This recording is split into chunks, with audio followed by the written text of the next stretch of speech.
Hare Krishna, dear devotees, welcome for the Saturday. We just quickly start.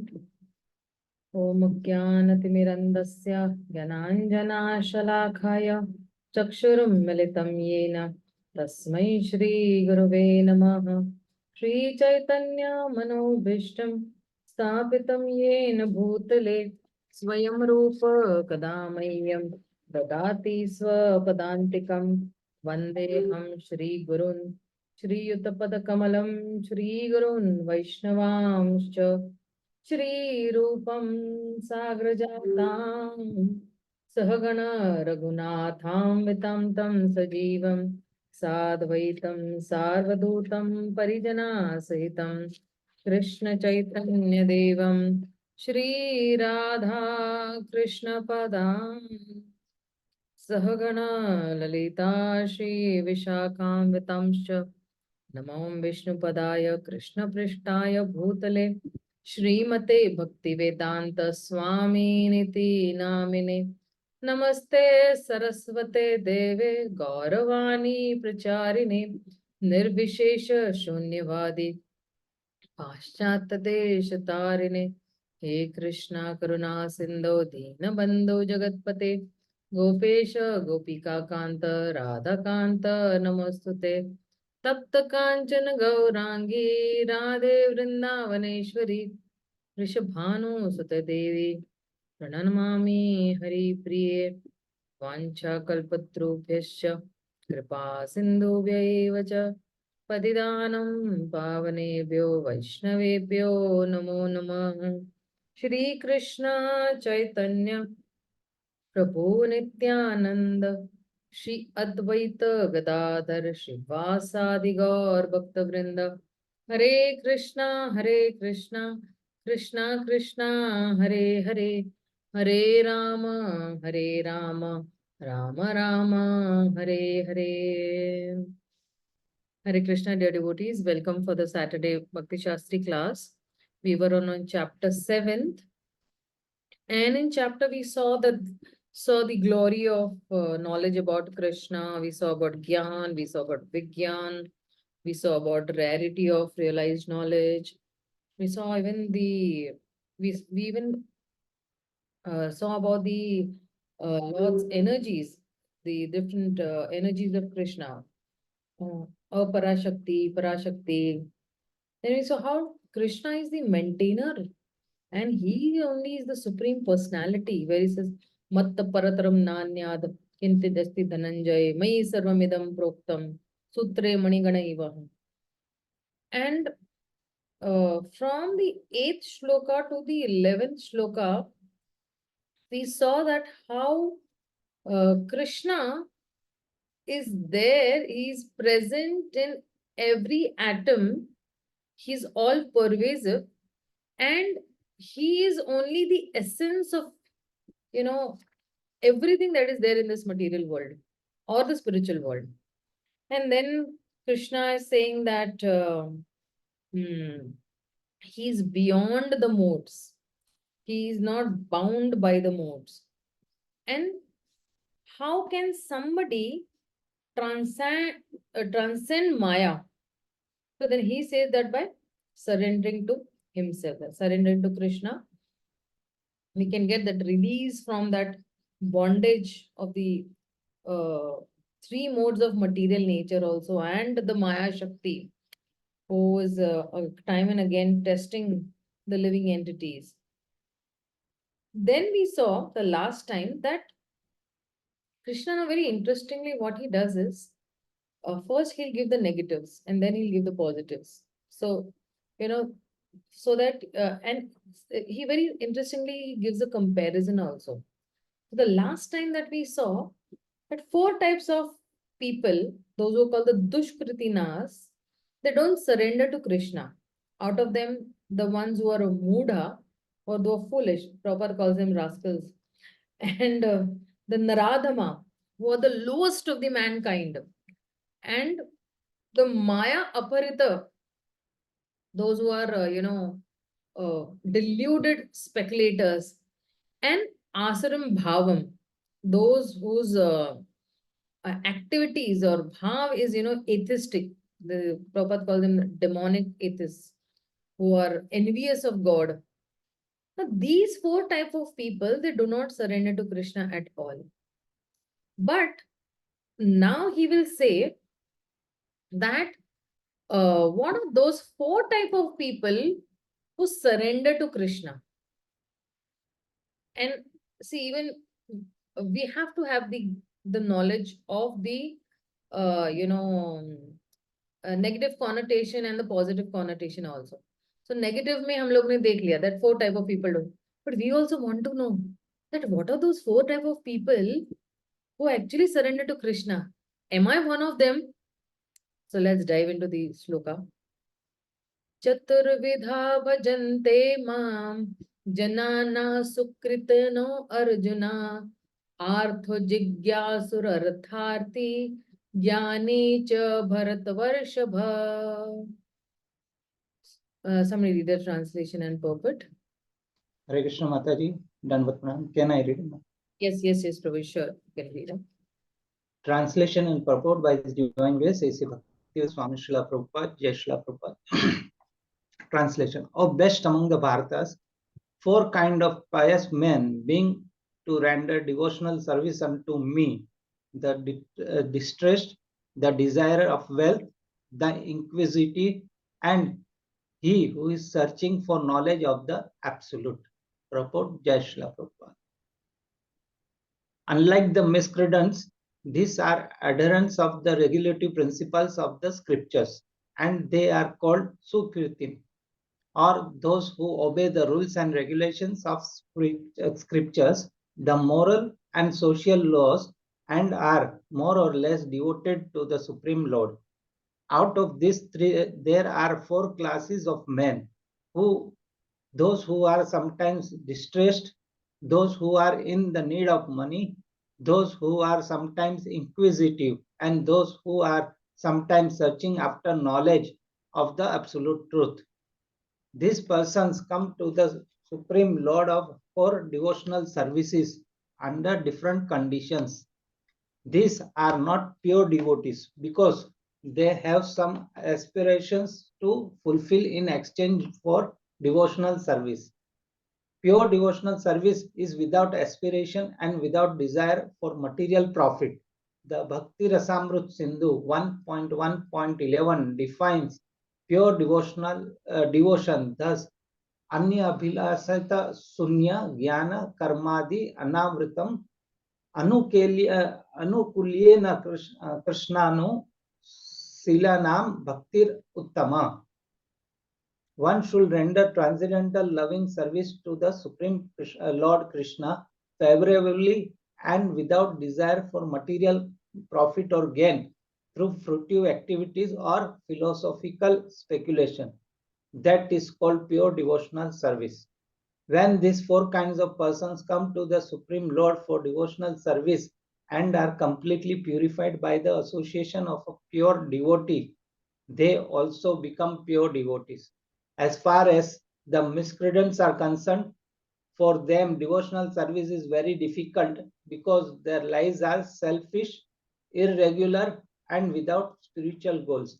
But even some of them, by chance, when they come in contact with a pure devotee, also become pure devotees. Those who are always busy with fruitive activities come to the Lord in material distress and at that time associate with pure devotees and become in their distress devotees of the Lord. Those who are simply frustrated also come sometimes to the associate with the pure devotees and become inquisitive to know about God. Similarly, when the dry philosophers are frustrated in every field of knowledge, they sometimes want to learn of God and they come to the Supreme Lord to render devotional service and thus transcendent knowledge of the impersonal Brahman and the localized Paramatma and come to the personal conception of Godhead by the grace of Supreme Lord or his pure devotee. On the whole, when the distressed, the inquisitive, the seeker of knowledge, and those who are in need of money are free from all material desires, and when they fully understand that material remuneration has nothing to do with spiritual improvement, they become pure devotees. As long as such a purified stage is not attained, devotees in transcendental service to the Lord are tempted with fruitive activities, the search for mundane knowledge, etc. So one has to transcend all this before one can come to the stage of pure devotional service. Hare Krishna. Hare Krishna, Prabhuji. Thank you so much. There was some problem with my mouse actually. Just give me 1 minute, okay?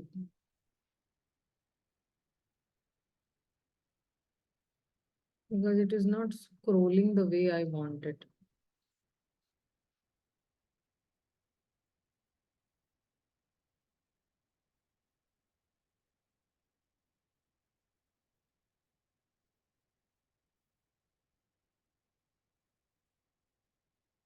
Now the speed is a little high and I'll keep it a little low. Okay, fine. Yeah. So if you see over here, he's saying that Chaturvidha bhajante mam. Okay. Chaturvidha means okay, some Chaturvidha bhajante mama. So he's saying that 4 kinds of people and bhajante mama. So Krishna is not using the word Sharanagata mama. He is using the word bhajante mama. So because he is using bhajante, so he's saying that by the process of worship, by rendering some devotional service, eventually, slowly, they will come to the surrender point. But right now, they are doing bhajante. And now, what is the reason? Because he's saying that Janana Sukritino Arjuna. They are having some Sukruti. And this Sukruti, if you see, over here in this shloka, the word Sukritino is used. But in the previous shloka, Dushkritino is used, right? And then he's saying, Artho Jigyasur Artharti, those who are distressed, those who are inquisitive, and those who want wealth, those who are seeking wealth, right? Those who are seeking for some material gain, okay, and those who are seekers of knowledge. Then he's saying, Artho Jigyasur Arthati Jnani. So, we have, all these different categories, these scriptures, they give examples. So, like, for example, when you say Artho, okay, the example for Artho is, those who are really in distress, they actually surrender to Krishna, like Gajendra. Gajendra who surrendered to Krishna in, so many times what happens in our lives also, no? When we are not cornered, till the time we are not cornered, we don't surrender. Like Gajendra was cornered. Who else in the Bhagavatam was cornered? Dhruv Maharaj, Dhruv will come in Artharthi actually. There are many people who actually, took shelter. Ajamil in that matter. Though he was actually speaking Narayan, but still he was cornered and he had to actually, speak about, he had to actually call out some names. He was calling out his son's name. So till the time, for some people, till the time they are not cornered in one place, no, then they don't surrender to Krishna. And then he's saying Jigyasur. Jigyasur, where the scriptures say about Shaunaka the rishis, not all of them, but some were already enlightened and they were inquisitive.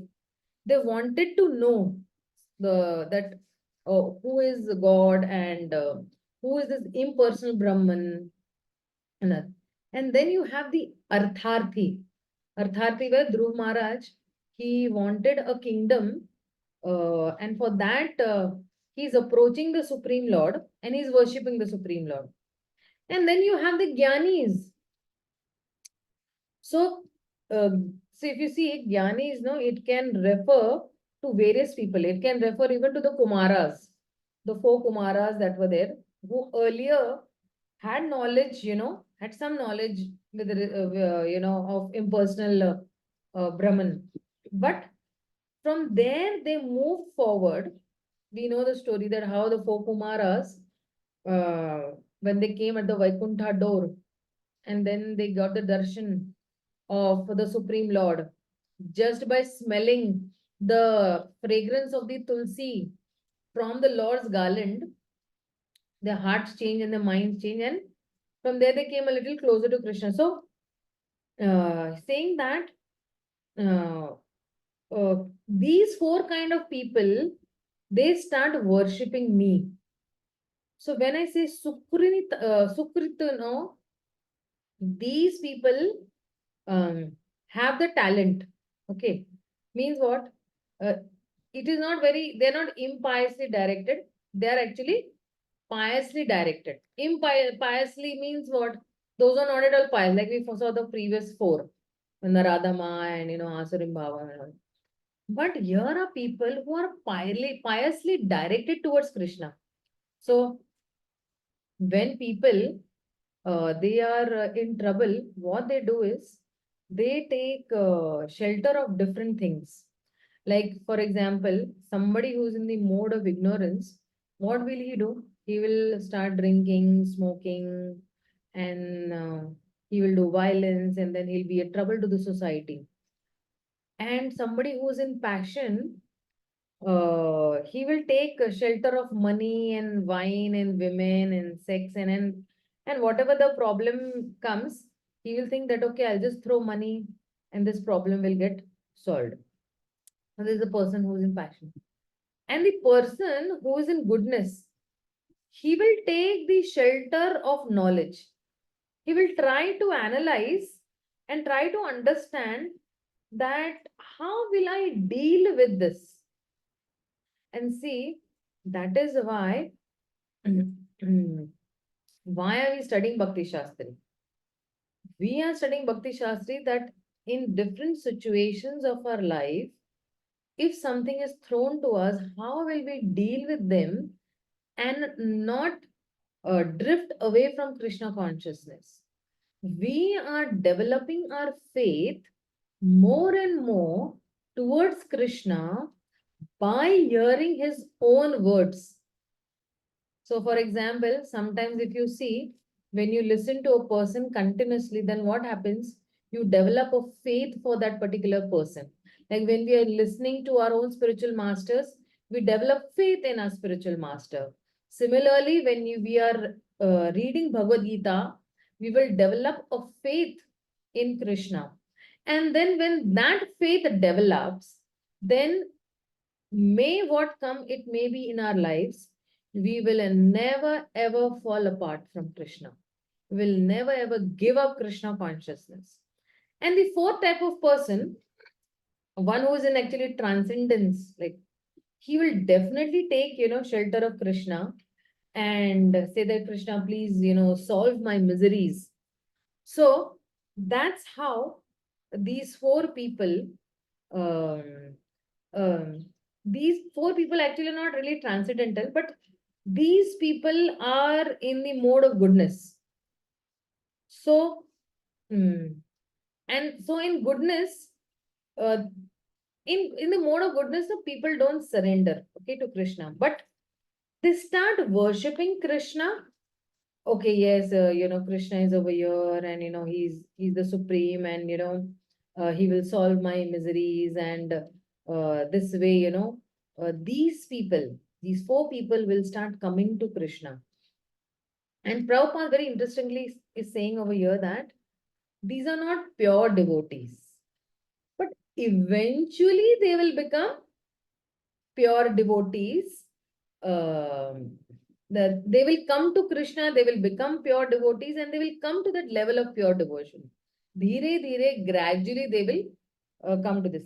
And when Prabhupada is saying over here that when these four kind of people come to the Supreme Lord for devotional and for devotional service, uh, and they are very much, when they come for devotional service, then they become purified.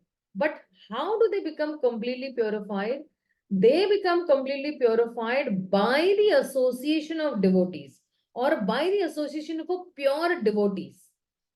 And they will also become eventually pure devotees. So this means that they start this process of worship because of this culture, because of this curiosity, jigyasu, because of various other factors. But what will rise them to pure devotion is their association with pure devotees. And in one sense, when they're beginning, they are at the level of, Kanishta Adhikari.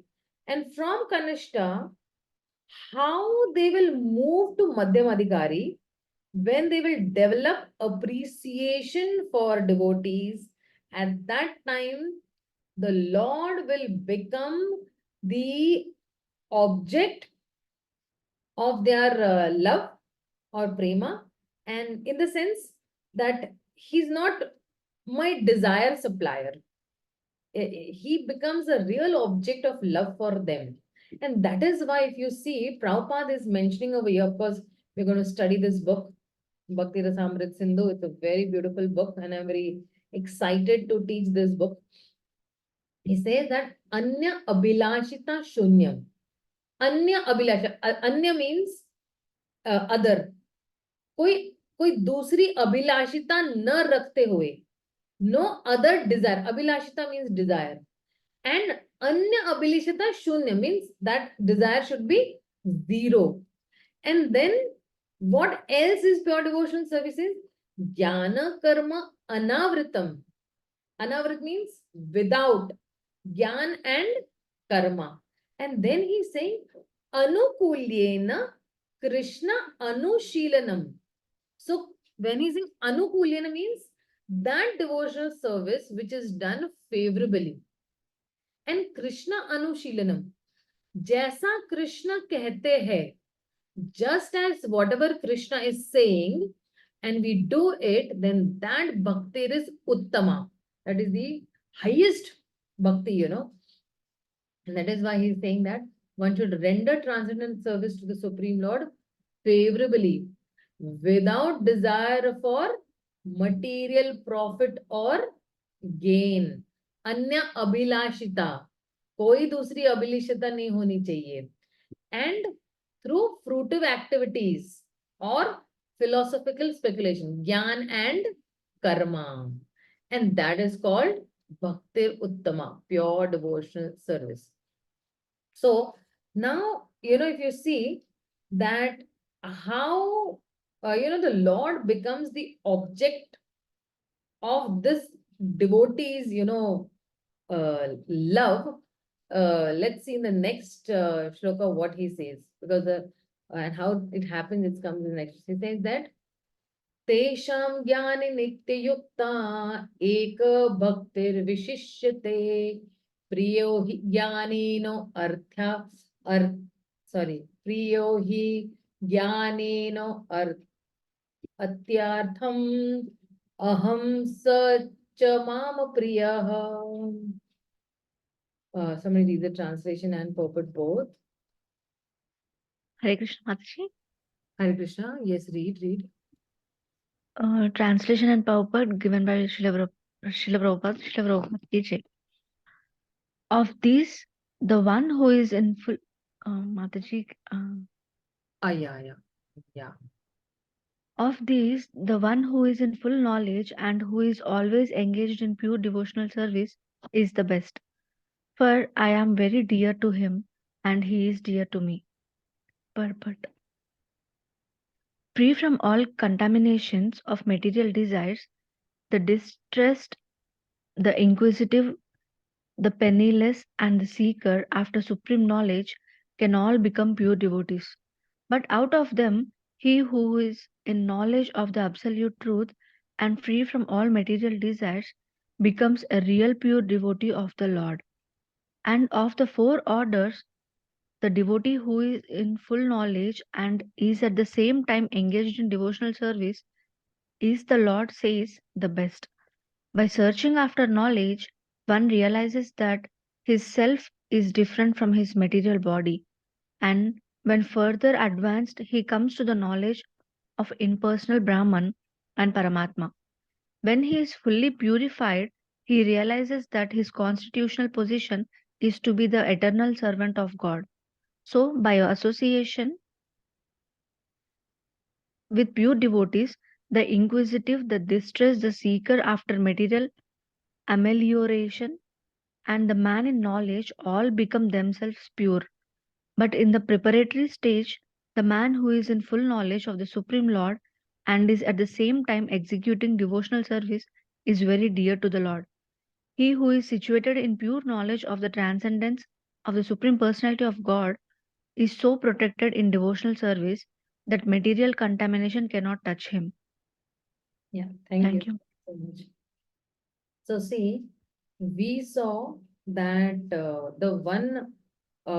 there are four types of views. So Artho, Jigyasu. Jigyasu means inquisitiveness. Inquisitive means you see a small child is very inquisitive. क्या होगा अभी आगे? क्या होगा आगे? Okay, who is God? Who is this person? So he's inquisitive. That what could be in this book written? He does not know. It's like a suspense for him. Oh, what is in this story? Now what next will happen? So he's inquisitive to know, right? And if you see that uh, in these four categories, the Artha, Jigyasu, Artharthi, and the Jnani. So these Sukritinas, no, they're actually pious people who follow scriptural principles. And they follow even, the rules of the Varnashram and worship Krishna also. So if you see, there are three types of bhakti. Okay. And Krishna is describing two types of bhakti in the 7th till the 12th chapter. So the first type of bhakti is sirf keval bhakti. Keval bhakti means ekdam unalloyed devotional service, performed only to please Krishna without any selfish desire or any selfish motive. And that is why this Keval Bhakti, it is also called as Ananya Bhakti or Akinchana Bhakti or Uttama Bhakti. Because the result of this Bhakti will be that the devotee will become one of the associates of the Supreme Lord, either in Dasya Bhav or Sakhya Bhav or in Vatsalya Bhav, in any other, rasa, like that. Then there is the Pradhani Bhuta Bhakti. What is Pradhani Bhuta Bhakti? Pradhani Bhuta Bhakti is mixed with the tendency of karma, jnana, or then yoga. But in this, where you say karma, jnana, and yoga, in this actually, but bhakti is more prominent than, one's other desires. He gives more prominence to bhakti. So these four Sukritinas, are of this Pradhani Bhuta Bhakti, where unke liye bhakti is of prominence. And these first three types of these Sukrinitas, like the Artha, Jigyasu, and Artharthi. So what they have Karma Mishra Bhakti. Bhakti which is mixed with karma. And and the last one, this Jnani, he has the Jnana Mishra Bhakti, where Jnana is actually more prominent for him. And when he is actually, he wants to seek knowledge of Krishna that way. And then, okay, there is Yoga Mishra Bhakti also. Of course, that we'll discuss in the 8th chapter when it will come. So, these are the three types. One is the Kevala Bhakti, one is the Pradhani Bhuta Bhakti, and the third one is the Guni Bhuta Bhakti. Guni Bhuta Bhakti means this bhakti which is mixed with the tendencies of karma, jnana, yoga. But for them, bhakti is actually a secondary element. For Pradhani Bhuta Bhakti people, bhakti is prominent over there. But for these Guni Bhuta Bhaktas, bhakti is a secondary element. And that is why you see this Guni Bhuta Bhakti in Karmis, Jnanis, and Yogis. They are, they actually, for them, they desire results for their action. They want bhukti and mukti also. They want to do bhoga also. And they want to do tyaga also. So where, bhakti is, at a second stage for them, second level for them. But for pradhanibhuta bhakti, people, bhakti is very prominent over there. So over here, he's saying that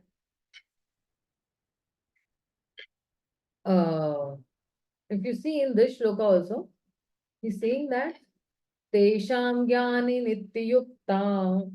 He's saying that among those four people, the Jnani who is Nityayukta, who is constantly, Nityayukta means, Nitya means, always, even without a nanosecond. That is called Nitya. Word Nitya means only permanently. Nitya Yukta. He is engaged constantly. And how is he engaged? Eka Bhaktir Vishishyate. This person has a one-pointed devotion. And he's the best among all these four kinds of people. And because why the all others are coming to just fulfill their material desires. And because they are coming for the fulfillment of their material desires, their devotion is not considered to be very elevated devotion. But the person who is a jnani has some knowledge, and that there is, he has a knowledge that, okay, yes, there is some higher truth and who's beyond this material world. And I want to know who is that, absolute truth. And I want to develop this knowledge about him, about this absolute truth. And then I want to even connect with that particular person. That person, out of all these four, this person who is in want of knowledge, who wants to get connected, this person is best. So Krishna, so Krishna is not referring to impersonal gyan over here, okay? Because Krishna is saying that Eka Bhaktir. Eka Bhaktir means that person is having bhakti, and not only bhakti, but he's having Eka Bhakti, one-pointed, what do you say? One-pointed attention or one-pointed bhakti. Like even if you see in the second chapter, where he says, Ekaha Kuru Nandana. So, sometimes somebody might think that what makes my intelligence or what makes our intelligence diverted in this direction and in, different directions. So he's saying that uh, uh, what makes our intelligence divided is actually our material desires. So when this jnani has already understood that, okay, this material world does not have too much to offer me, and I want to seek something what is, beyond this material world, and this jnani will focus only on Krishna or the absolute truth. And then his purpose will be Eka Bhaktir Vishishate. So nothing else other than, Krishna, or his purpose is not anything that is material. His purpose is only devotional. And then he's saying that this Nitya Yukta, that is why this person's, bhakti or devotion is not occasional. It is everlasting. It is perennial and Nitya Yukta. He's saying that. So see, the other day I was reading something from, some article that was sent to me. So he says over there that material life means inconsistency. And inconsistency in every phase, it is inconsistent.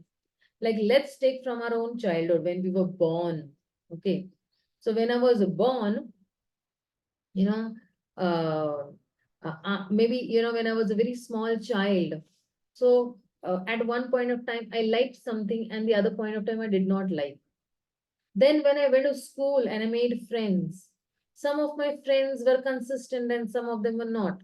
Maybe some of them left, left the school also. Or maybe sections changed, Sometimes what happens is they change sections from A section to B section. Inconsistent. Then when I came to college, I had to actually leave all those friends and, I had to make new friends. Then when I got married, I had to leave everything and another relation. So material life is not consistent. Today you are in India, tomorrow you will be in US. The next, you might be in Australia. We never know where we would be.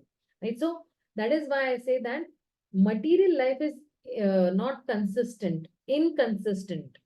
Today you might like something to eat, tomorrow you might not like. Today, even sometimes if you like something to eat, but you cannot eat because of some medical ailments that you have. So it is inconsistent. And if somebody understands now that this material world is inconsistent, I want to go in that world where everything is consistent. And spiritual life is only that life which is actually, if it is consistent, then that will give me happiness. Inconsistency will never ever give me happiness at all. And that is why Prabhupada always, emphasizes on this that, uh, or even the Bhagavatam also, it emphasizes that, what is the shloka from the Bhagavatam? Yato bhaktir adhokshje ahetu ki apratihata yayatma suprasidati 1.2.6. It says that Savai pumsa paro dharma yato bhaktir adhokshje ahetu ki apratihata yayatma suprasidati. He's saying that the supreme occupation for all humanity is that by which men can attain to devotional service unto the transcendental Lord. Such devotional service must be unmotivated. कोई हेतु नहीं होना चाहिए. अहेतु and uninterrupted. Apratihata. Apratihata means it should not be broken to completely. And then when it is unmotivated and when it is uninterrupted, then these only two factors will give me complete satisfaction.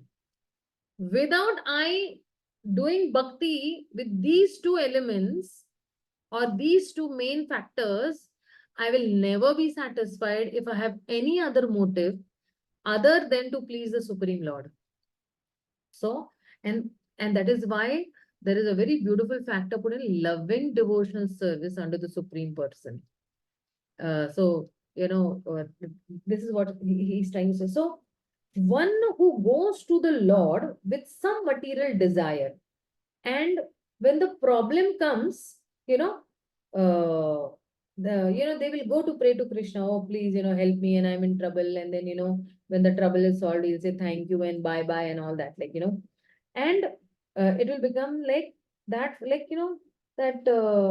Of course, we don't say bye bye to God, but we say that we are not very serious in our devotional life. हाँ ठीक है, अभी मैं जिस उद्देश्य से आया था, मैं जिस intention से आया था, I'd come with some intention, and my intentions are fulfilled. Now I don't need God, but you know um, uh, you know to the at least the serious devotional service that we might be doing at that time, if we are troubled. But if a person is motivated by anything that is anything material, then it will nitya yukta nahi hoga.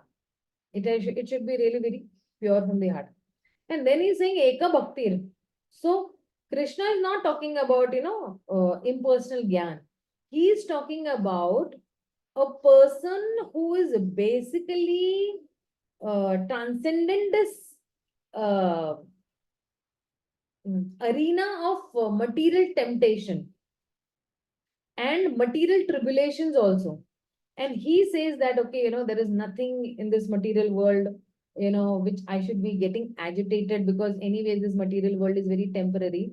And let me just be focused and, let me be just focused to Krishna. And, and Krishna is saying that because this person is a Eka Bhaktir Vishishyate, sorry. this big he's Eka Bhaktir Vishishyate. Now you see what is the translation of Vishishyate? He's saying this person is very special. This person is special for whom? This person is special for Krishna. He's saying that uh, uh, that is why if he's special, special means what? The next line is saying that Priyo hi gyani no. He's saying that this person who is Eka Bhaktir Vishishyate, then he's saying that he's very dear to me. Priyo hi gyani no atyartham. He's very dear to me because this person, what is he aspiring for? He is aspiring for pure devotional service. Ekah Bhaktir. And he's pure, he's Priyo hi gyani no, means he's very special and exceedingly very dear to me. And that is why he's saying, Aham sacha mama priya. He's saying he's saying that it is actually the bond between, bond of love actually between this Jnani and Krishna. And because this Jnani does not have material desire, so he starts approaching Krishna, and then when he starts approaching Krishna, then the bond between these two, that love develops very quickly, because this guy does not have anything, he doesn't want to gain anything from Krishna. He just wants to, love Krishna. He wants to know Krishna. He wants to get closer to Krishna. So that's how, that loving bond between the Lord and this Jnani actually starts developing. So if you see, there is an example where, it says that when there is a wood and that wood is not wet. Okay. So, and when actually, we actually light a matchstick, immediately what happens is that wood, it catches fire. And that's how, these jnanis, when they do not have any material desire, so when there is no material desire at all, then what happens? Immediately the loving relation between them and the Lord, blazes. बोलते हैं कि उनके प्रेम की अग्नि भभकती है, what is it? बहुत तेजी से, it catches fire. But for example, if there is a wood which is wet, will it catch fire? No. So that is why I'm not progressing in my Krishna consciousness, is because I'm having so many material desires and so many expectations from Krishna. But I do not genuinely try to understand that in this material world, there is no eternal truth other than Krishna. In this material world, the whole truth is only Krishna. I have a connection with him, and I need the need of my soul is only to love Krishna. The need of my soul is not a big car, not a big house, not a beautiful wife, not a handsome husband, not obedient children. No, the need of my soul is nothing of these. The need of my soul is hungry. My soul is only longing for Krishna. And because of these material desires, they are a big stumbling block between me and Krishna. So, so the heart of these jnanis is not having any distracting factor. And so once this person gets attracted to Krishna, then this attraction towards Krishna is actually blazing him forward to serve Krishna more. And what, the best example of this is actually the Kumaras, which we just mentioned kiya tha, that the Kumaras, they got the fragrance of the Tulsi leaves from the lotus feet of, Lord Vishnu. And they got attracted immensely with, Lord Vishnu. And that helped them move forward to surrender to Krishna. So this is actually, you know, how, and that is why if you see, Prabhupada also in his purport very nicely saying that he who is situated in pure knowledge of the transcendence of the Supreme Personal Godhead is so protected in devotional service that the material contamination cannot touch him. Why? Because he has transcended the three modes and he is situated on Shuddha Sattva level. Pure goodness pe he is actually, and pure knowledge. Pure knowledge matlab kya? Ki that knowledge which will take me closer to Krishna. That knowledge which will help me to uh, make me realize about my real identity. And real identity means you know, Jivera Swarup hoy Nitya Krishna Das. That my real identity is that I am the servant of Krishna. Now this is actually pure knowledge. And very surprisingly, actually, Krishna himself is giving us this pure knowledge.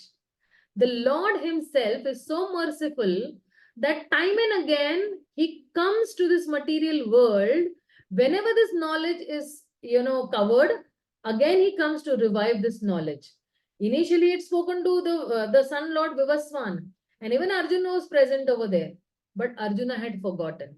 And Krishna says again, time and again, that I come to revive, you know, I come to, you know, परित्राणाय साधूनां विनाशाय च दुष्कृता dharma संस्थापनाय, to establish the religious principles. I come millennium after millennium. In every millennium I come.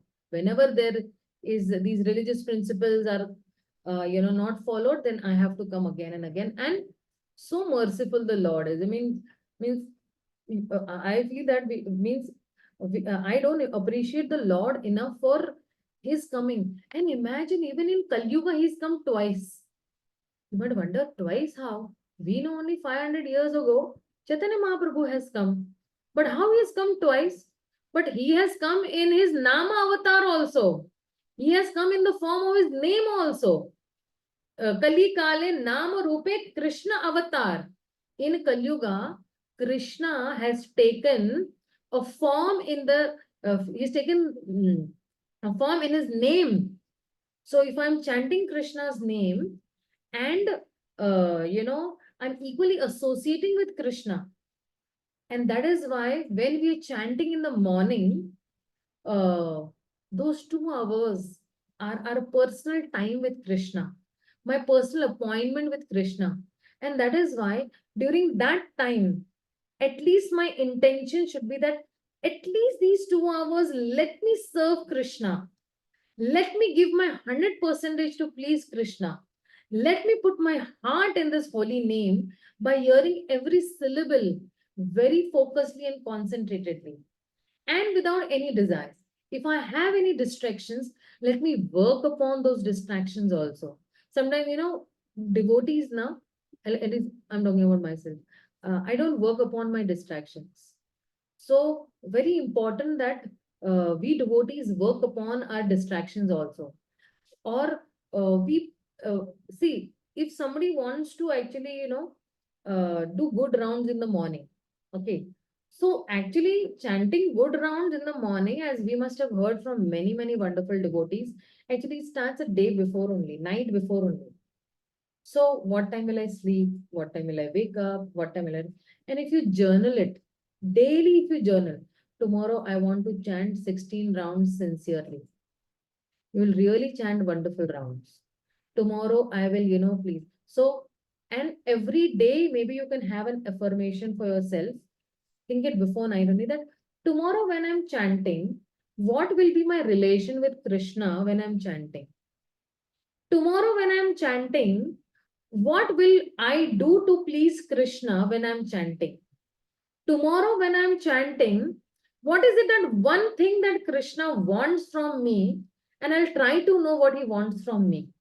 Tomorrow when I'm chanting, that what is it that my guru has given that instruction to please Krishna, and I would like to follow that instruction that my spiritual master has given me.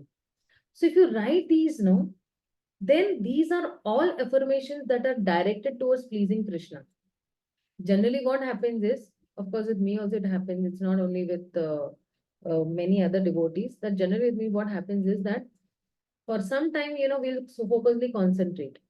But then, there'll be distractions. Okay, ye ho gaya, wo ho gaya, now I have to do this, I have to go to this program, I have to make prasadam and take, and what will I do? All these distractions are there. Of course, they're directed towards Krishna, but no, Krishna is actually demanding or wanting our exclusive attention only to him. Why exclusive attention only to? Because Krishna is a transcendental jealous lover. Krishna does not want that we have our attention towards anybody else other than him, at least for those 2 hours. So that is why if somebody has distractions, then you can have this Hare Krishna Maha Mantra sticker. And you just focus on that sticker and you keep on reading that.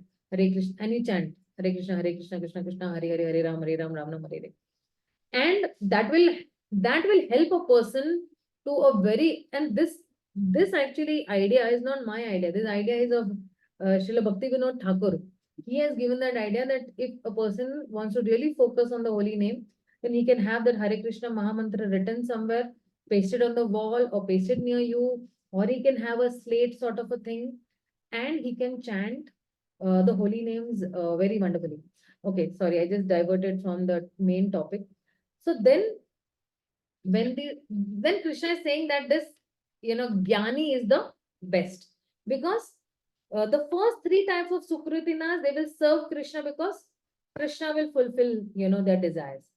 Lekin the Jnani is serving Krishna, wanting to know about him and without any material desire. So that is why Krishna is saying among all these 4, the Jnani is the best, because the Jnani is searching after knowledge and he realizes that he is different from his material body.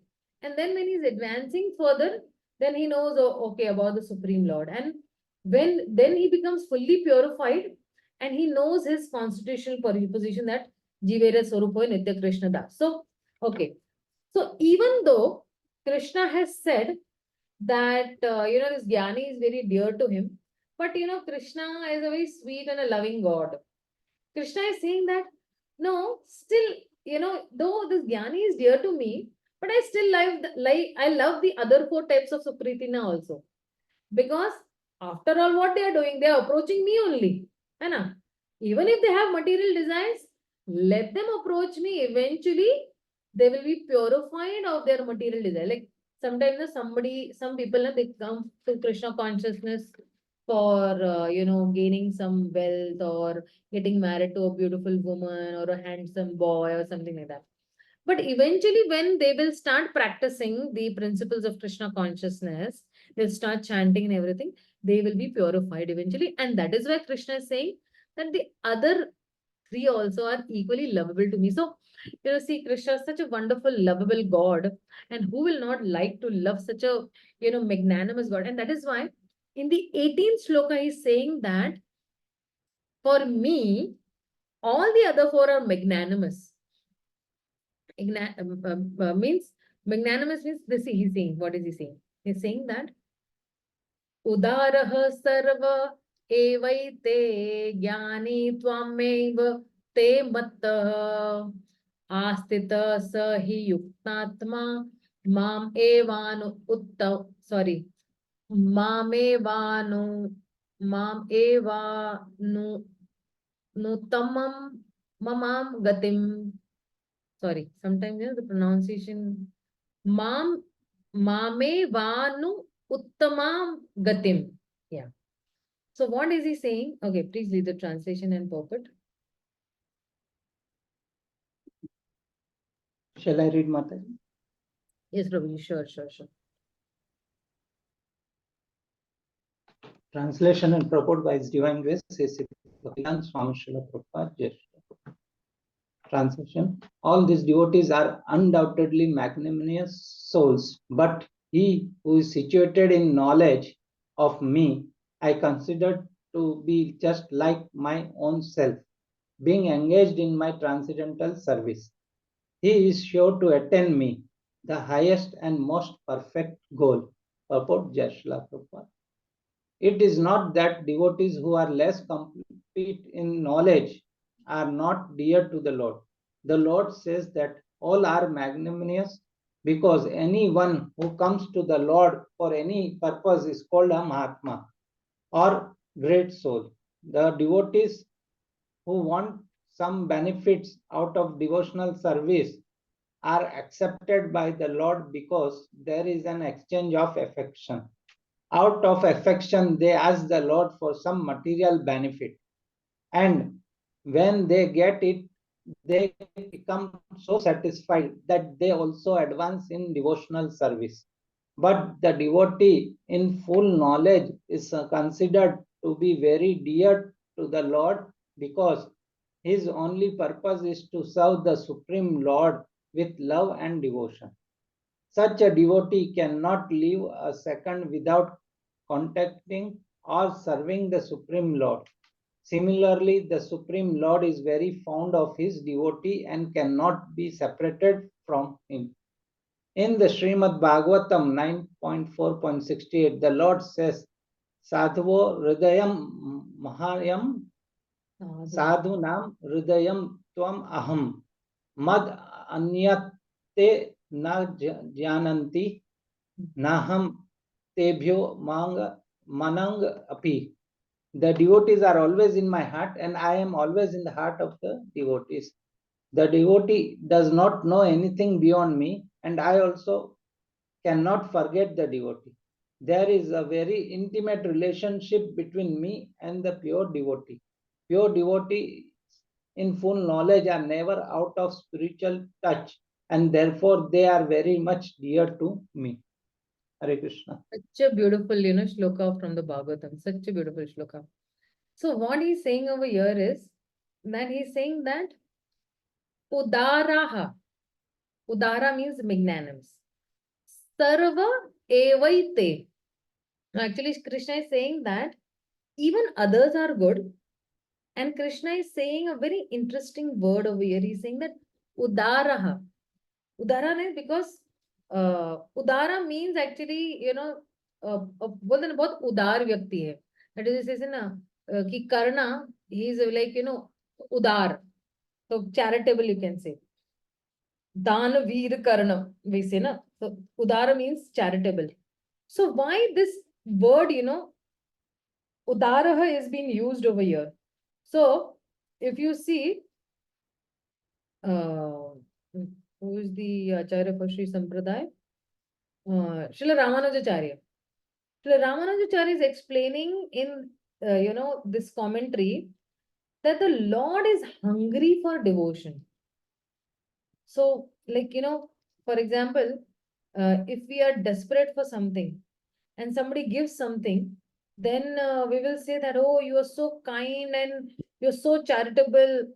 So the Lord is so hungry for devotion that if somebody comes and offers devotion to him, and even if devotion is mixed, or it is, बोलते ज्ञान मिश्र भक्त or pradhani bhuta bhakti or karma mishra bhakta, or even if it is mixed or motivated, it doesn't matter. He's saying, I am so happy that you're offering your devotion to me. And he says that you are so charitable. Krishna is saying, yeah, that you're so charitable. Udaraha. So actually, this is a very, very, you can say, भगवान का ये बहुत बड़ा हृदय है. Large heartedness of the Lord, that he calls his devotee large hearted, who still have, Karma Mishra and Jnana Mishra. And, they are, mixed devotees, but he calls them Sarva Etei. Sarva Etei means certainly these devotees, all these four are Udaraha, because when they are in trouble, instead of going anywhere else, where are they coming? They are coming to me. They're coming to Krishna. But he's saying that Jnani Tvam Atmeva Me Matam. He's saying that this Jnani jo hai, they're just like me. So this Atmeva, this word, no, if you see the translation, Atmeva, they are just like myself. So this is very deep glorification for these living, the Gyanis, that they are just like myself. Just like me only they are. So, and then he's saying that Astita sahi yuktatma. Astita means, such a person, he is uh, he is situated in me. वो मुझ में है, and he understands that I am the supreme personality of Godhead. I am the supreme person. And then he's saying that Mam evanuttamam mama gatim. He's saying that when they attain me, they understand me to be the supreme person, and then they attain me, then, that person that is there, he has understood that I am Krishna. I am the supreme personality of Godhead, and they will not be behind. Their goal will not be their goal will not be to remove their distress or to gain wealth or any other ulterior motive there. So if you see, attain, they, when Krishna is saying no, attain me means what? They understand me to this, to be the supreme goal. They attain me also, and the categories of people, those who have not understood Krishna to be the supreme, then they have their different goals, like of removing distress and gaining wealth, like that. But either of them, they all will, what happens, they will come to Krishna eventually, and what will happen is that Sahi Yukt Atma. Because even if you see in Srila Vishwanath Chakravarti Thakur's commentary, he's explaining that Jnani is equal to me. There in Srila Vishwanath Chakravarti Thakur's commentary, he says that Jnani is equal to me. But Krishna is talking about pure devotees when he is describing. Because see, when he is describing to even Uddhava, in this particular shloka, that pure devotees are more dear to me than myself also. So Jnanis are also as dear to Krishna, but Krishna says that pure devotees are more dear to me. And so if you see Krishna over here now, where is the shloka? Krishna is revealing his heart over here. He's saying that Sadho Ridhayam Mayam, they are always in my heart.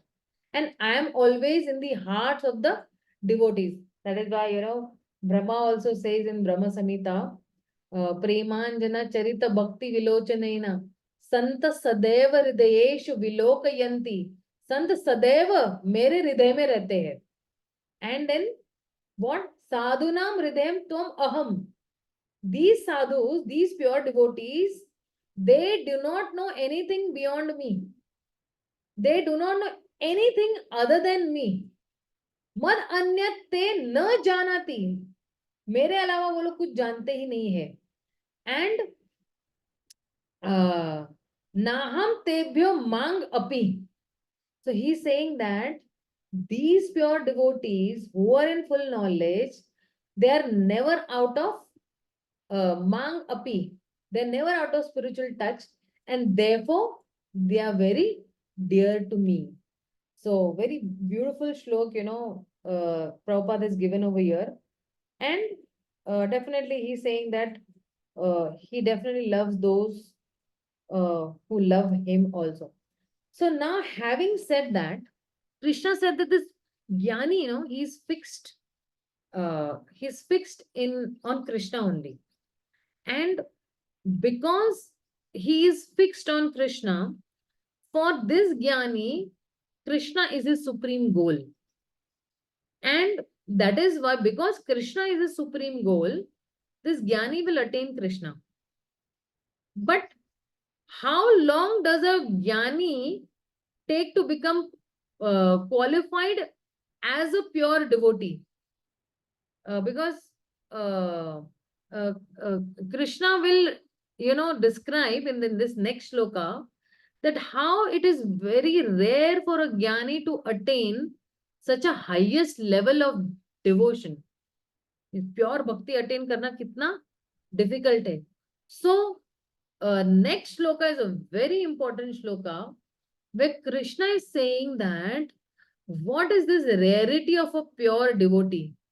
Kevala bhakti. Now we saw three types: Kevala bhakti, then Pradhani Bhuta bhakti, and then Guni Bhuta bhakti. Keval bhakti means kya? Shuddha bhakti. Pradhani Bhuta bhakti means what? Where bhakti is prominent and jnana karma and yoga is secondary. And then Guni Bhukta bhakti means what? Where bhakti is secondary and jnana karma and yoga are primary. समझ में आया ना आपको? Okay, now let's see this shloka. Okay, this is a very beautiful shloka again.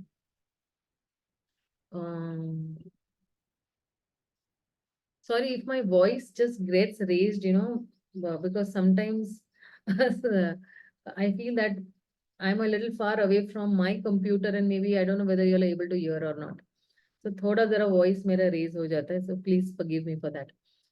He says that Bahunama Janmanamante Jnanavama Prapadyante Vasudeva Sarma iti Samatmasu Durlabha. Somebody please read the translation and purport both. Mataji, can I? Yes, sure. Translation by Srila Prabhupada. After many births and deaths, he who is actually in knowledge surrenders unto me, knowing me to be the cause of all causes and all that is. Such a great soul is very rare. Puppet. The living entity, while executing devotional service or transcendental rituals after many births, may actually become situated in transcendental pure knowledge that the Supreme Personality of Godhead is the ultimate goal of spiritual realization. In the beginning of spiritual realization, while one is trying to give up one's attachment to materialism, there is some leaning towards impersonalism. But when one is further advanced, he can understand that there are activities in the spiritual life and that these activities constitute devotional service. Realizing this, he became attached to the Supreme Personality of Godhead and surrenders to Him. At such a time, one can understand that Lord Sri Krishna's mercy is everything, that He is the cause of all causes, and that this material manifestation is not independent from Him. He realizes the material world to be a perverted reflection of spiritual variegatedness and realizes that in everything there is a relationship with the Supreme Lord Krishna.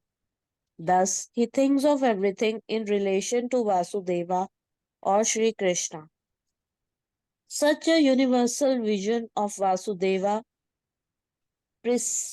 precipitates one's full surrender to the Supreme Lord Sri Krishna as the highest goal. Such surrendered great souls are very rare. This verse is very nicely explained in the 3rd chapter, verses 14 and 15 of the Svitsvara Upanishad. You can skip the Sanskrit and you can just read the translation. Huh? Lord Vishnu has in the Chandogya Upanishad, it is said, in the body of a living being, neither the power to speak, nor the power to see, nor the power to hear, nor the power to think is the prime factor. It is life which is the center of all activities. Similarly, Lord Vasudeva, or the personality of Godhead, Lord Shri Krishna, is the prime entity in everything. In this body, there are powers of speaking, of seeing, of hearing, of mental activities, etc. But these are not important if not related to the Supreme Lord. And because Vasudeva is all pervading and everything is Vasudeva, the devotee surrenders in full knowledge. Yeah. Bhagavad Gita 7.17 and 14.40. Hare Krishna. Yeah. So thank you so much. So see, what is he Thank saying? Because if you see, word to word Sanskrit translation. So far, what we have discussed is that those who have not surrendered to Krishna and those who surrender to Krishna or to somebody else other than Krishna. Okay. So in the 14th shloka, Krishna talks about how we should surrender to Krishna and then we go beyond Maya. And in the 15th shloka, he talks about the four Dushkritinas. In the 16th, he's talking about those who start worshipping Krishna and slowly, they eventually, they surrender to Krishna also. And the 16th shloka, he talks about how these bhajante people, they progress, slowly, and then they come up to this surrender level, prapadyante. Now see, when he had said in the 16th shloka, he said that Chaturvida bhajante mam. Over there, he is using the word bhajante. But over here, in this 19th shloka, he is using the word over here, prapadyante. So, bhajante means what? Worship. Prapadyante means what? Surrender. So, so they become one-pointed in devotional service to the Supreme Lord. And how do they become? He's saying that Bahunama Janmanamante. After many lifetimes, Jnanavam, this Jnani, okay, when this person becomes Jnanavan, when he becomes a Jnani, Mam Prapadyante, he surrenders to me. So, uh, you know, why somebody has to understand, surrender to Krishna. So, or what is their understanding in surrender to me or to Krishna. So, he's saying that Vasudeva Sarvam Iti. They understand that Lord Vasudeva is only everything. And there is no other higher reality than Vasudeva. And Sa Mahatma, such a great soul. Mahatma is a great soul. Sa Mahatma Sudurlabha. Such a Mahatma is very rare to find out. So Krishna here is talking about a very nice progression from one level of reality to the higher level of reality. And he's saying that Bahunama Janmanamante. After many lifetimes. So many lifetimes means what? He's saying that these four categories of people who are, coming from, that is, the Artho, Arthati, Jigyasu and Jnani, okay, and who are starting to do bhajante or who are starting to do his bhajan. So bhajante means from bhajante, they are slowly moving to prapadyante. And from bhajante to prapadyante, it's a slow and a gradual progression for them. And this slow and gradual progression is taking them how much time? Several lifetimes it is taking them. And how is it taking several lifetimes? Depending on their intensity to practice devotional service. So there may be people who do bhakti, as a very casual activity, and but beyond that, bhakti can be performed very much seriously also, intensely also. And like, you can say single pinpoint attention, say like, ekah kurunandana, when you say that, pinpoint level. So that kind of bhakti Krishna is talking over here in this particular shloka.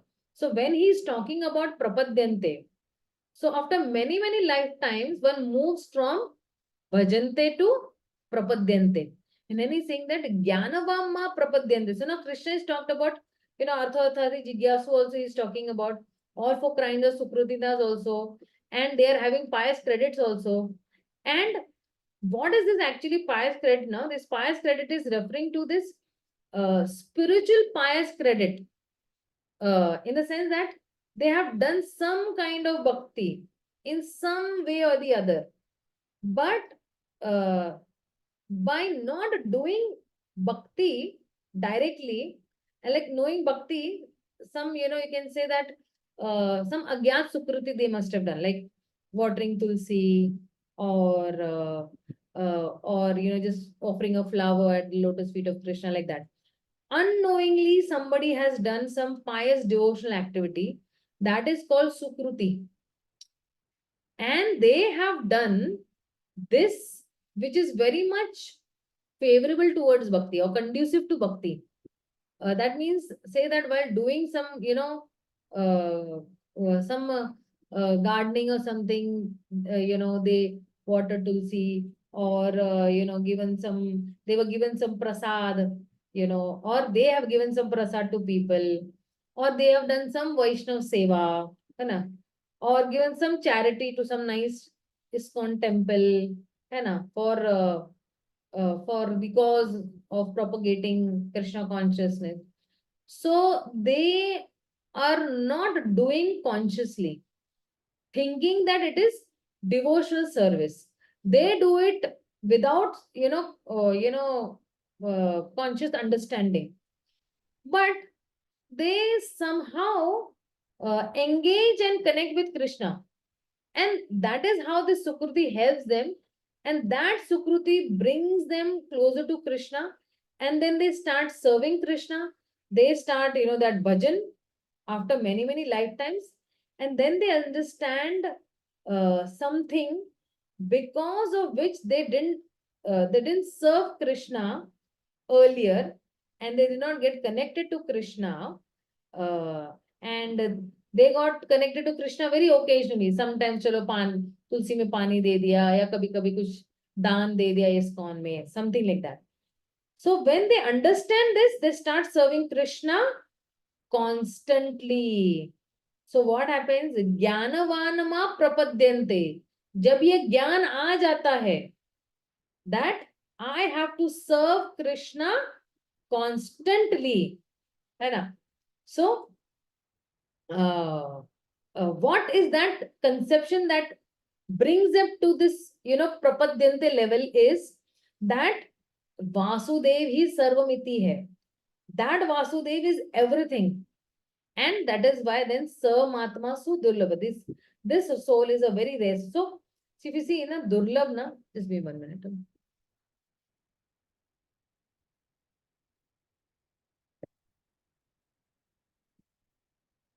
Durlabh is very rare. Okay. But Sudurlabha is extremely rare. So Krishna is saying that they understand that Vasudev is everything. That means that they understand that there is no reality which is beyond Vasudev. So, where Krishna in the 7th also shloka, he says, no, that matta parataram nanyad na anyat kinchit asti dhananjaya. So they understand this, that there is no other reality higher than Krishna. And because they understand this, then they surrender to Krishna. And when they surrender to Krishna, then what happens? Vasudev Sarveti. So when they surrender like this, that Vasudev only Sarveti, they become very much purified. And they become elevated also. And gradually, they become completely fixed in worshipping Krishna and surrendering to Krishna, and that is called actually prapadyante. So, although they understand, that Vasudev is only to be served, or sevanam, and God is only everything. They understand that yes, Vasudev is only everything. So, but sometimes they do not surrender, or they do not surrender to everything. They surrender only to Vasudev. So Vasudev Sarva Iti means Krishna is everything, but everything is not Vasudev. So yes, Vasudev has his manifestation everywhere, but and also he's accessible also everywhere. But it does not mean that everything is Vasudev. सब कुछ कृष्णा नहीं है Vasudev. Vasudev has, or Krishna has his own self-existence also and self-glory also in the spiritual world, where he is manifesting his transcendental and external personality also. So they don't surrender to everything, but they surrender only to whom? They surrender to Vasudev. And like, see, if you see, even in in the Bhagavatam, where Hiranyakashipu is asking Prahlad Maharaj that where is your Vishnu? Show me your Vishnu. He said that with my what did he say actually? Wait a minute. Hiranyakashipu is saying that where is your Vishnu? Show me your Vishnu. And then he's saying that with my thunderbolt, I will kill you. Let me see if your Vishnu is coming to protect you. Where is he? So he's saying that where is he? The Prahlad is saying he's everywhere. So he's saying, is he in this pillar? So he's saying, yes, Vishnu is everywhere. So he's there in this pillar also. And then Hiranyakashipu was hitting on that pillar, and all of a sudden Lord Narsimhadev, he appears from there. Now, when Narsimhadev, he's emerging from that pillar, Prahlad Maharaj does not offer obeisances to the pillar. Prahlad Maharaj is offering prayers to, he's offering his obeisances, he's offering his prayers, he's offering this garland to Lord Narsimhadev. So, yes, the pillar is also respected because it is the place from where Lord Narsimhadev has, appeared and manifested. But this pillar itself is not the ultimate object of worship, because it is connected with Krishna, so it has also become sacred. But it is not in itself worshipable. Everything connected to Krishna, especially if Krishna has performed some pastime in connection with that, when that is become a sacred thing, and that is even of course worshipable also. Whatever is worshipable does not mean that it is the ultimate object of worship. Worshipable means also means that because it is having its connection with the Supreme Lord, then that is why it becomes sacred. So when he's speaking that Vasudev Sarvaiti, the person understands, the Jnanavan, this Jnani, he understands that Vasudev is everything. But still, this Jnanavan, no, he does not surrender to everything. He surrenders only to Vasudev. So that is why saying that Mam Prapadyante. He will surrender only to me. So Krishna is telling over here a very, very, very significant truth over here, that from the point of approaching him, to surrender to him, it may take many, many lifetimes. Bhaunam Janmanamante. And of course, if somebody is practicing bhakti very seriously, then for him this samsara sagar will become just like a calf's hoof print, where Krishna he says that samudhata amritu samsara sagar bhamina chirat parthamaye visheteshitam. So Krishna will tell in the 12th chapter that aham samurdharta, that I will lift such a person, or I will lift such people out of this material existence. And who are these people actually? These people are those spiritualists or those bhaktas who are actually fixed on him. And na chirat. So he's saying that chirat means, long time. But na chirat means immediately. है ना? Turanti. Not after a very long time. And that is why we see bhakti can elevate us and take us rapidly out of this, material world. And now here we see uh, uh, people who are not directly practicing bhakti, but they are definitely approaching Krishna. And we see that it is bhakti, but it is not, of course, it's not Shuddh bhakti, but over here, when Krishna is saying Bahunama Janmanamde, he is referring to people who start approaching him to the point of completely surrendering to him.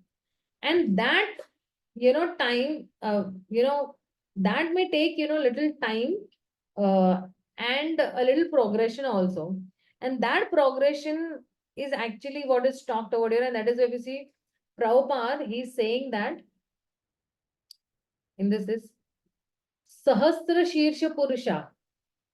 And he's saying that this Lord Vishnu has, Sahasra Shirsha Purusha. Lord Vishnu has thousands of heads, thousands of eyes, and, feet. And so Bahumim Vishwato Vritva. So he's saying that still he's extending beyond it. He has, by so much of breadth and length, and the entire universe he's covering. And Pursha Evedam Sarvam, and he is the Lord, of immortality. And even in the Chandogya Upanishad, where Prabhupada is saying that, in the body of a living being, neither the power to speak, nor the power to see, nor the power to hear, nor the power to think of this is the prime factor. So it is life which is the center. So similarly, Lord Vasudev also, or Krishna also, is the prime entity in everything. In this body also there are powers of, speaking and all. And but if these powers, the power to see, the power to hear, or the power to think, okay, if these are not related to Krishna, then what is happening is that uh, everything is, a waste. And if these are not really, these powers are not utilized in Krishna's service, then how will we understand, that Krishna is all in all? So Prabhupada over here is talking about that how when one understands that Vasudev is only everything, or everything is only Vasudev. And this is a very universal vision when you say that, where Prabhupada is saying over here that, what Fatima read just now, when universal vision of Vasudev precipitates one's full surrender to the Supreme Lord. Krishna is the highest goal. So this universal vision, one understands that Krishna is the Supreme Lord. He is the Sahasra Shirsha Purusha. Sahasra Shirsha Pata. So he has thousands of hands and thousands of eyes and legs. So basically he understands that Vasudev is only all in all. He understands that there is no other truth other than, Vasudev. And Vasudev only will, bring me to this point that that this universal form is so great, so glorious, and that is why it is pervading everywhere and in everything. So, Prabhupada also, if you see, he is describing over here in the Chandogya Upanishad also, he is saying over here.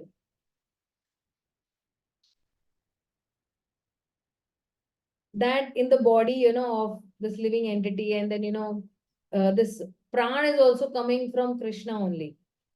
And that is how he's explaining over here that how Vasudeva is Sarvamiti. But now, after this, when he's saying, no, that Vasudeva, just give me a minute.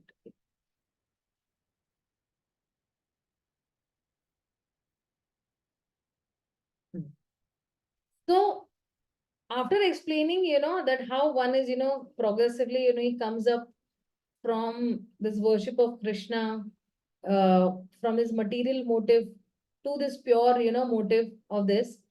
So, now he will say that what this destination of the Sukritinas also is. Because if you see the Artha Arthatin Jigyasu, when after experiencing these material pleasures for many lifetimes, finally in some birth, he finds these pleasures completely distasteful. And then by the association with pure devotees, he will gain knowledge of Krishna's Swarupa. He will become Jnanavan. He will have some knowledge. And then he will surrender to Krishna. And he will attain Krishna. So then, if worshipping Krishna, makes this Sakam Bhaktas successful in this way, then what happens if somebody is worshipping the demigods? There are so many people who worship Indra, Chandra, Vayu, worship the devatas. They are also removing the distress or fulfilling their desires. So Krishna is explaining in the next verse about demigod worship and impersonalism. So there are demigod worshippers also, because um, when 4 types of people who do not surrender to Krishna, and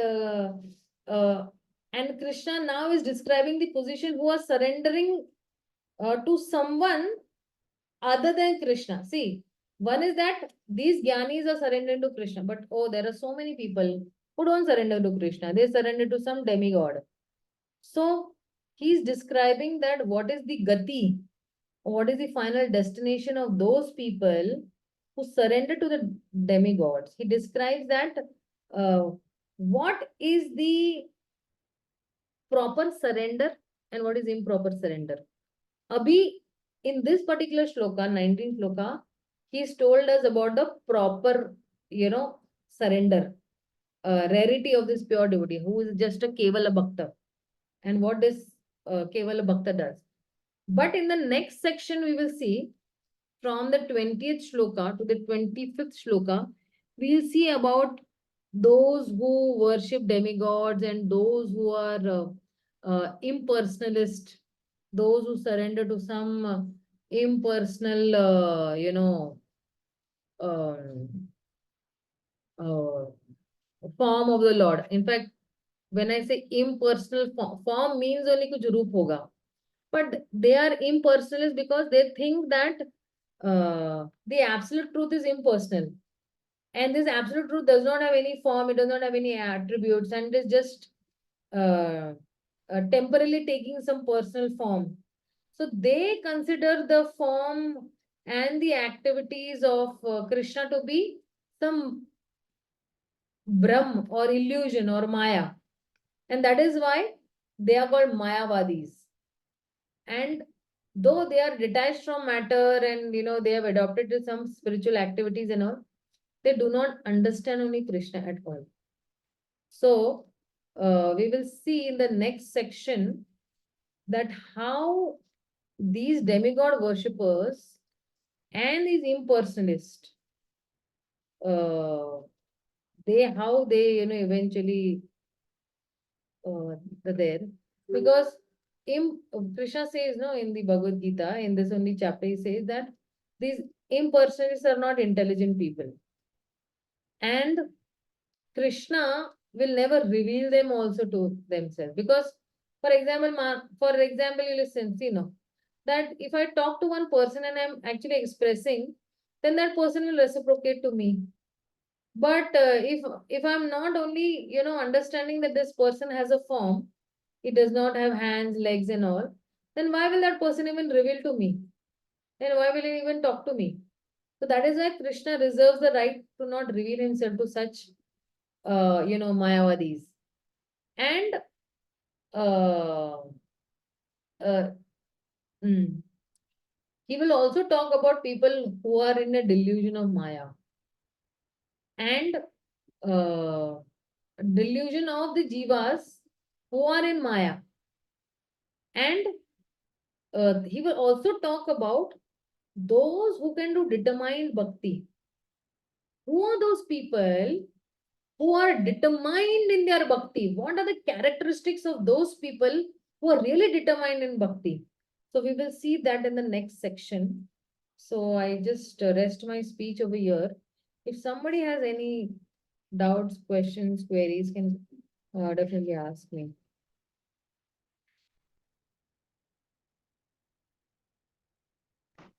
Hare Krishna Mataji. We finished only 4 shlokas today. I'm sorry. But, see, this is such a beautiful chapter. If we will not go in details, this is Bhakti Yoga starting. So we also have to understand that मैं कौन से position पे हूँ अभी. At which, level am I, or what is my position, and then from this position, how will I go to a higher level position? Yeah, Prabhuji, ask me. You were asking something. Hare Krishna Mataji.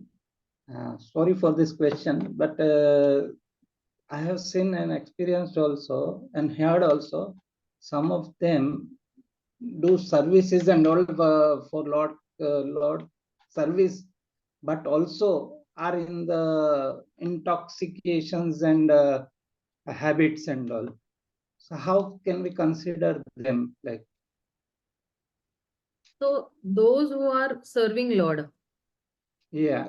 Serving They are Lord. doing services and all, but then afterwards, out of their duties, then they are in the material world with intoxicated people. Also, they are also having smoking and drinking and all like this. So how can we consider them? So are you talking about those devotees who are chanting also and doing these things? Yes. Ah. So you know what, Prabhuji? Those Sorry, Mata. This is not in our only community, but other communities also I have seen and heard like this. Because Everywhere. they don't have pure knowledge. They are not even seeking for pure knowledge. Like, see, if somebody is genuinely seeking for a genuine guru, he will get a genuine guru. If somebody is genuinely seeking out for Krishna, that is, I want to know this person. मैंने बहुत सुना है इनके बारे में. And I want to surrender to that one person whom I have a permanent relationship with.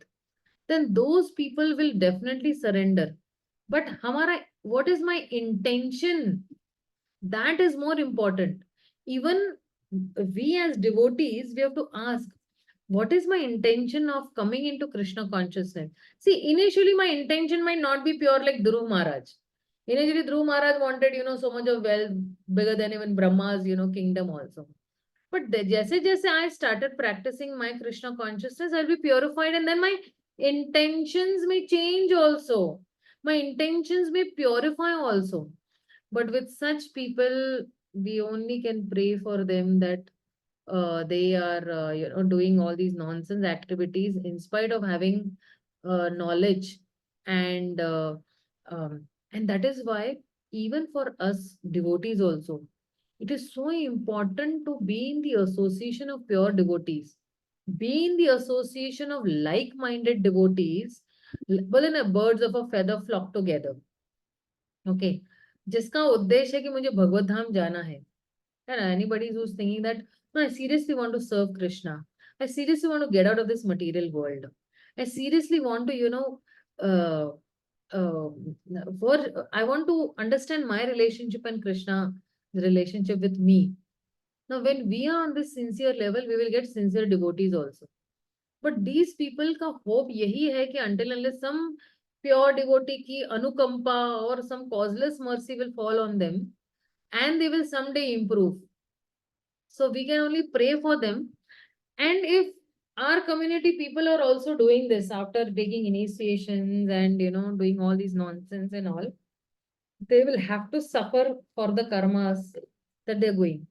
Because even after hearing Bhagavad Gita or reading Bhagavad Gita or understanding the Gita or doing so many things, if we don't come to this point that I have to be prapadyante, भजनते से पप्रदन्ते, worship से मुझे surrender level and मुझे surrender करना ही पड़ेगा.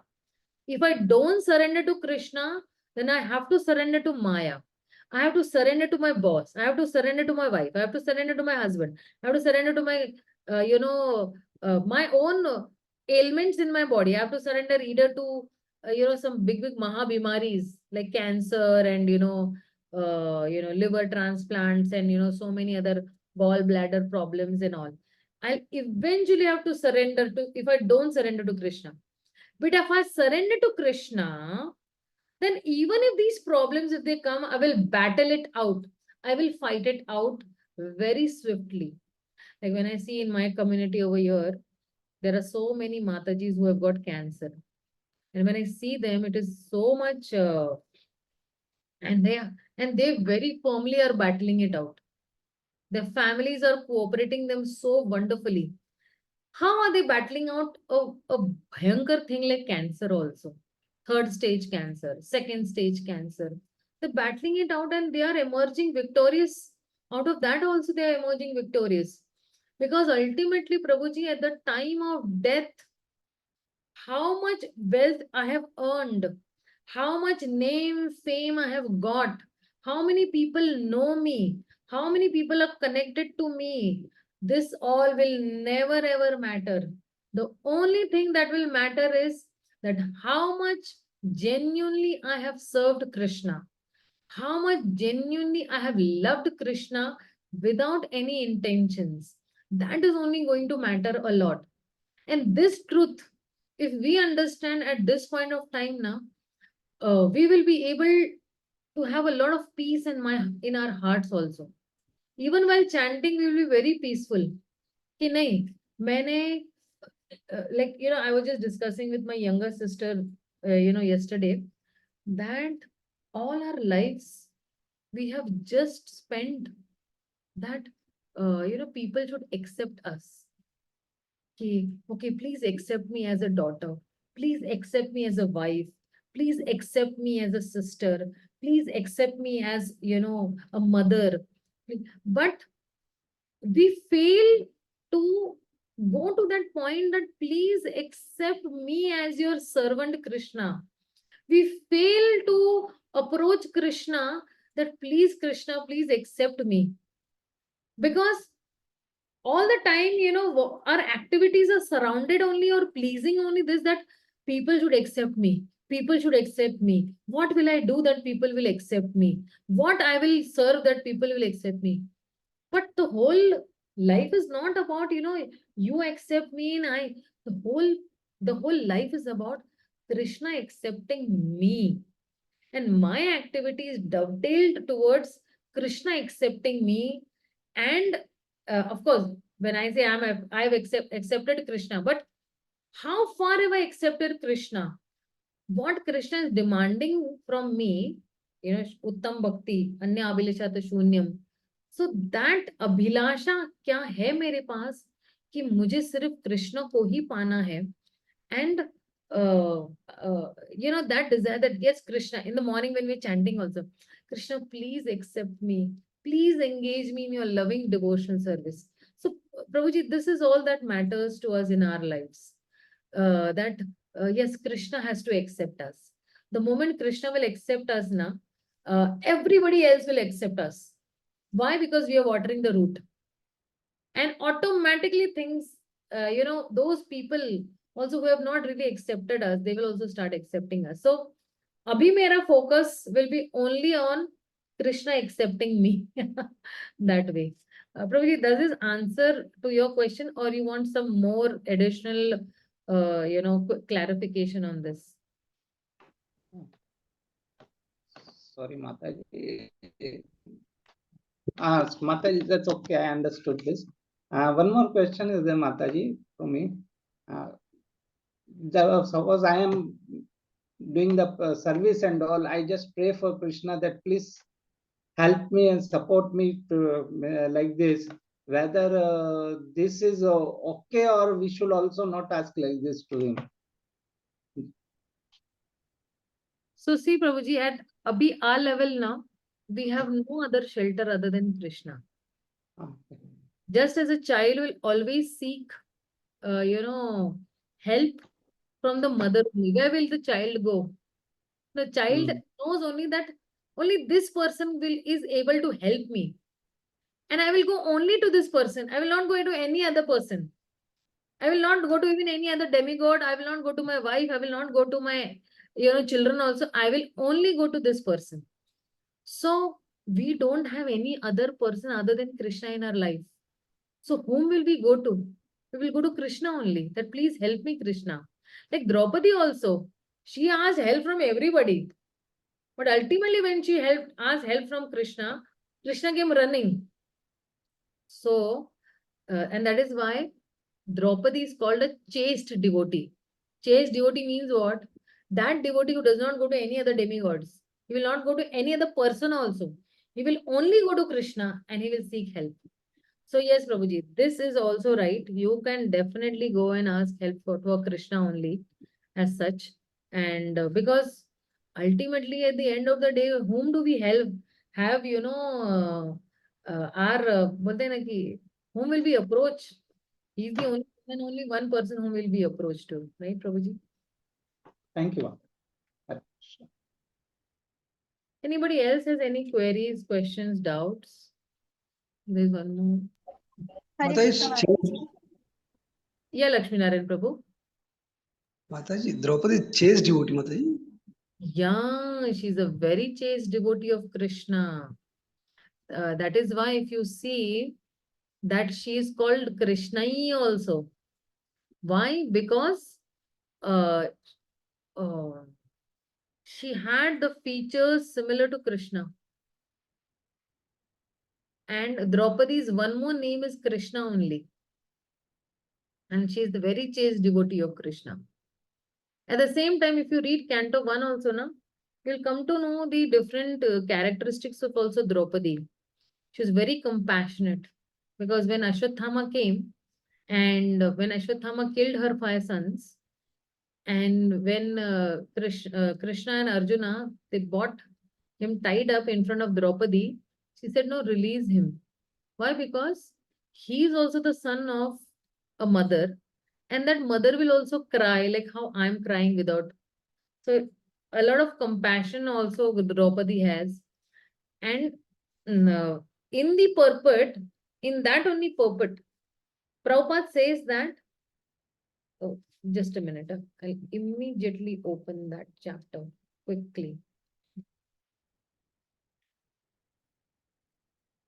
He says that a chaste devotee does not seek help. Seek help from anyone other than Lord Krishna. This 7th chapter.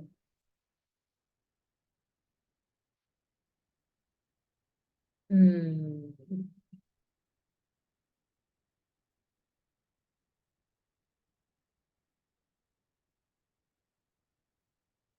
Here he's saying somewhere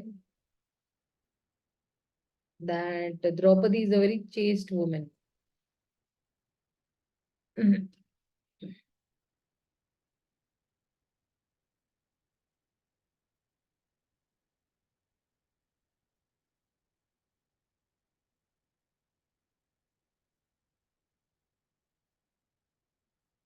Just a minute, chapter 7 and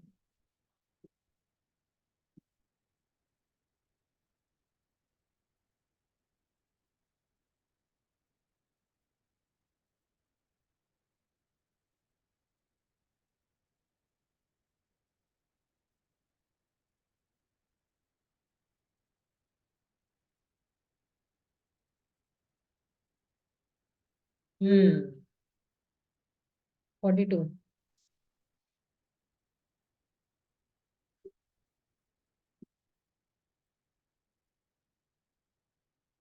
So she is mild and gentle by nature. A woman or a man who accepts anything very easily, but a man or everyone does not so.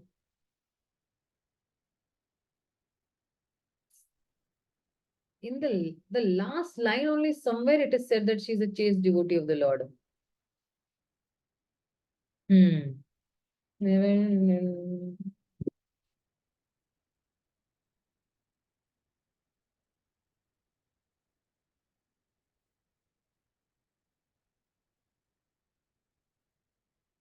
Somewhere actually it is written that she is a chaste devotee of the Lord, actually. And that is why on that basis only I am saying that yes, Draupadi is a very chaste devotee of the Lord.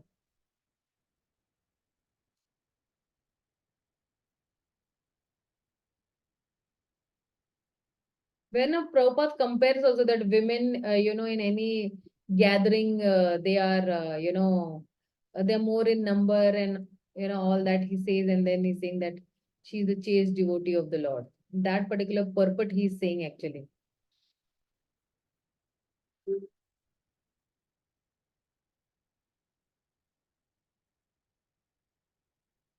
I think this chapter is getting over here. Okay, okay.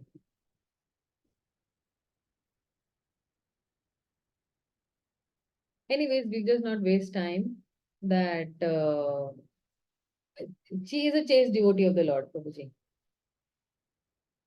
Anybody else has any question? Kalyani, you had a question? Yes, Mataji. I had a question that you explained that first three type of devotees, Artharthi and Jigyasu, are in the uh, prad, pra, Pradhanibhut Bhakti, but inquisitive class aren't they seeking knowledge, Mataji? Then how they are Karma Pradhanibhut? No, see, these are only the type of Krishna is just describing the types of bhakti. So type of bhakti में जो आते हैं ना वो केवल भक्ति वाले आते हैं. This is a different category altogether. When I am saying, so these four types of Sukritinas are not compared to, those, the different types of bhakti. Different types of bhakti means three bhaktis are there. Keval bhakti, Pradhanibhuta bhakti, and Gunibhuta bhakti. Okay. But this is nowhere connected to the four types of Sukritinas means what? That ये अलग category और ये अलग category है. When I say that Keval Bhakti means those who are only very pure devotees. When I say Pradhanibhuta Bhakti means only where Bhakti, where Pradhanibhuta Bhakti is mixed with tendencies of karma and jnana and yoga also. But over there, Bhakti is more prominent. And these Sukrutinas that are there of this category, so these first three types of Sukrutinas, they have this Karma Mishra Bhakti. Karma Mishra Bhakti means what? That Bhakti for them, Bhakti is prominent.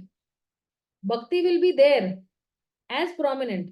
Just say for some people, as soon as they get up in the morning, the first thing they want to do is their Bhakti.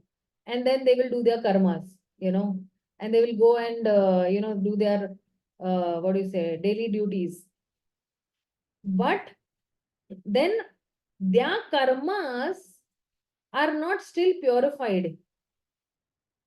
And whatever karmas they are doing, it is mixed with some motives.